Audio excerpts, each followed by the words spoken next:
Yeah, Coach, got one of the deepest rooms in the country as usual.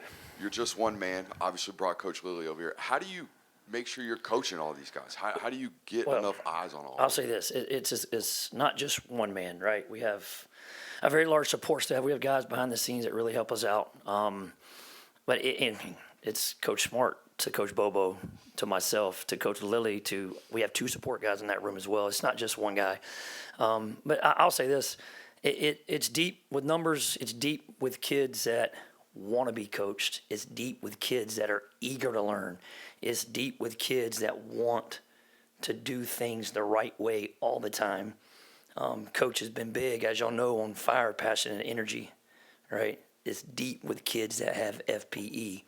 So when you have those factors combined and they all have that, it actually makes that room a lot easier to coach, right? I'm not saying it's easy, but when you have the type of kids that you have in that room, okay, my job's a lot easier.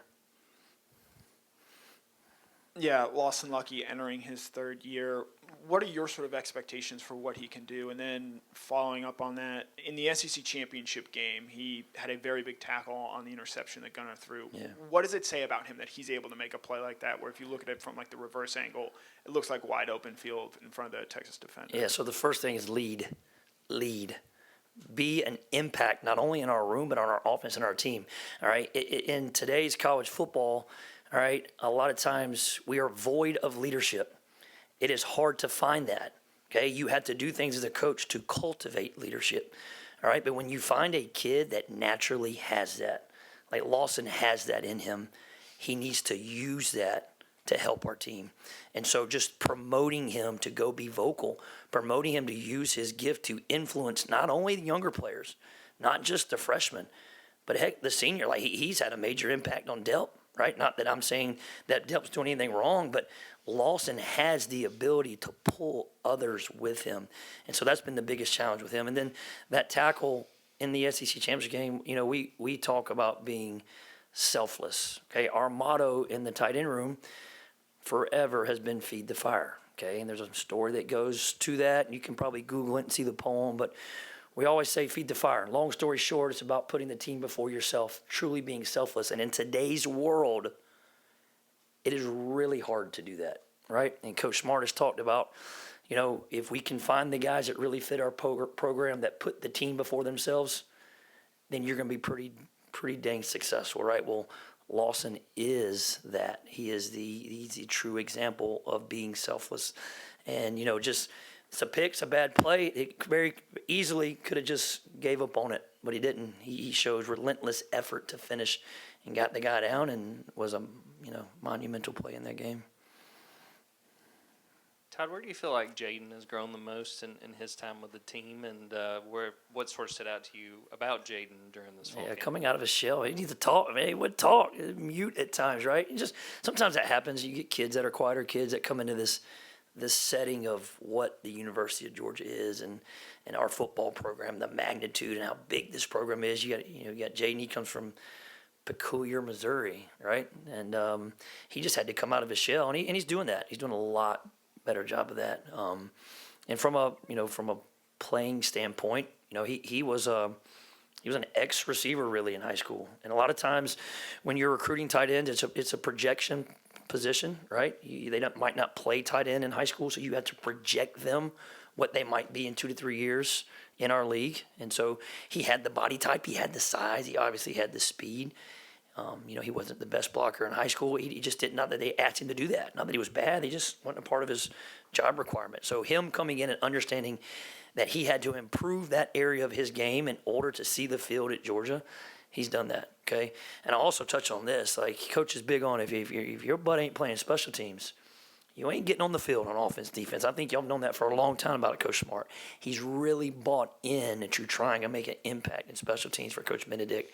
So I'm very proud of him owning that and really trying to carve out a role for him. Todd, I was going to ask you about working. Oh, hey, Dash, what's up? Hey man.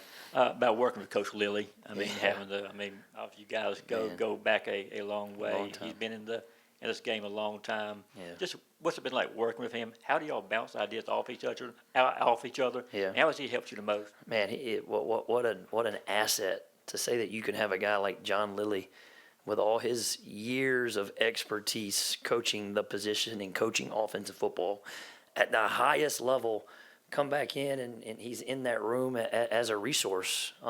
First off, he's a great man and he's a great friend, right? And sometimes when you're going to war and you're going to battle and you're away from your family so much, you just need a guy to talk to, right?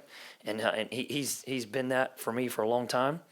Even when he wasn't here, if I'm going to call somebody about tight end play or a certain question, it was probably John Lilly, right? And so the fact that he's now here with us has been a big asset, not just for me, but for Coach Bobo and Coach Smart and our offense. And even our kids, the way we do practice, like Coach Smart's big on two-spot, and you got half the kids practicing here and half the kids practicing here. Well, the fact that I can go down and focus maybe on this end, and you have a guy like John Lilly that's down here focused on this end, that they're probably going to be coached up better than the ones on my end, all right? Because you got such a great coach and mentor down there doing that. So, I'm super happy that he's here, and I know that we will see the benefits of having John Lilly on staff this year, no doubt. Coach Bobo said that the tight ends and the wide receivers are basically kind of competing to see if they're going to go 12 personnel. Yeah. Tight ends are pushing for 13. I'm pushing for 14. Yeah. Trying to come up with something. So what is that competition like, and how much are you in Mike Bobo's ear saying, yeah, we can run 13? Well, I got a hat sent to me, okay, on Twitter. Got a hat sent to my house, and it says, run the damn 13 personnel. So I got it right in my office. As soon as you open the door, I leave my door open. The first thing you see is that hat that says, run the damn 13 personnel. Jokingly. But, it's I tell my guys, we have fall goals, okay, and we're about 8 of them. One of the 8 is I want guys who can do both. Meaning usually when you're in 12 personnel, you have 2 tight ends on the field, Y and F. All right, I'm saying why not have guys that can do Y, F, and Z, or whatever they ask us to do. We want guys with positional versatility. So that is a challenge to our tight ends to not just learn the tight end position. Let's learn the slot. Let's learn the X. Let's learn the Z. Heck, let's learn the H. Let's have a better grasp of conceptual learning within the offense. That way, if Coach Bobo wanted to go 12, we have F tight ends that can do it. If Coach Bobo wanted to go 13, we have Z tight ends that could do it. So we want to be ready in case our number is called. So that's been a challenge this campus to kind of have a broader based learning of the offense and what the concepts mean. But as far as the competition, if he calls 12, all right, and the ball's thrown our way or we get opportunity to make a play, we better have competitive excellence because you might not get that opportunity again. So you just got to take advantage of the chances that you get. And, if your number's called, we got to make those plays. Todd, do you have a plan for the true freshmen to get offensive snaps, like a plan to be able to take advantage of their talents? Well, my plan for the true freshman right now is to practice 6 and then practice 7 and then practice 8 of training camp. And I know that's kind of coach speak that you might not be looking for, but the expectation is for them is to come out and try to give me their best every day. That's all I want right now. And whatever that means going forward, we'll get to that, when it comes to make the depth chart or whatever it is for Marshall. But I don't want them thinking about how much they're going to play right now. I want them thinking about how they become the best tight end for tomorrow, right? And then the best tight end for Friday. And then we got a big scrimmage on Saturday. And how they can become the best tight end for the scrimmage on Saturday, okay? And, we've really been process-driven this camp. I know that's been a word that's been around for a long time, but Coach Smart's really come back this camp and not really focused on outcomes, right? And outcomes are easily, like you can really, your mind can wander to start focusing on what stats or snaps or catches, touchdowns. And if you're just outcome driven, you're going to be probably disappointed when it comes that time, right? But if you're truly focused on the process and what you can do to have the best meeting tomorrow morning and then go and have the best walkthrough tomorrow morning, all right, and then go and have the best practice in the afternoon. If we do that each day, then all that stuff about who's going to play, that'll sort itself out, I promise. Time for one more quick question. Hey, Coach, obligatory Brock Bowers question for you here. Yes. Yeah, you got to get that one Been in. waiting on it. I know you're focused on the guys that are here, but Yeah. how much of a presence does Brock still have in terms of teach film from the past?